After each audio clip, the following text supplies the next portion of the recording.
नमस्कार, मी सिद्धार्थ जाधव आणि माननीय राजसाहेब ठाकरे यांच्याबरोबर मी पुण्यापासून मुंबईपर्यंत प्रवास करत होतो.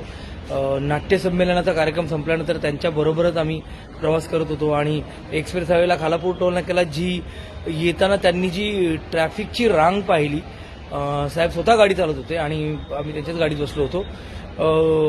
साहेबांची पोलिसांची व्हॅन असते, त्यांना रस्ता करून दिला होता, पण साहेब थांबले, स्वतः थांबले, त्यांनी गाडी थांबवली आणि आम्हाला काही कळायच्यात अचानकपणे ते उतरले आणि त्यांनी तिथल्या कर्मचाऱ्यांना त्या क्षणी राजसाहेबांच्या भाषेत समजावलं की आत्ताच्या त्या सगळ्या गाड्या सोडा, कारण त्या 4-5 किलोमीटर लांब रांग होती त्या वाहनांची आणि त्यात कुठेतरी एक अँब्युलन्स अडकली होती, लोक कंटाळली होती.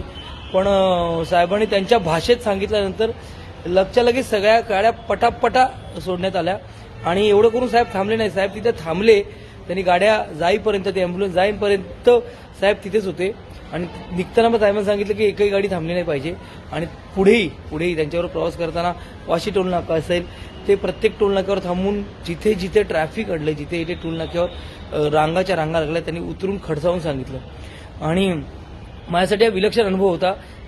सकाळी त्यांची मुलाखत पाहिली होती नाट्य संमेलनाची, ज्यात कलाकारांविषयी जी आत्मीयतेने ज्या गोष्टी ते बोलत होते तेही भावलं होतं आणि आज तर म्हणजे तसं म्हटलं होतं ना की फक्त बोलून नाही तर कृतीतूनही ते मन जिंकतात असं म्हणेन मी, कारण माझ्यासाठी हा विलक्षण अनुभव होता की काही कळत नव्हतं.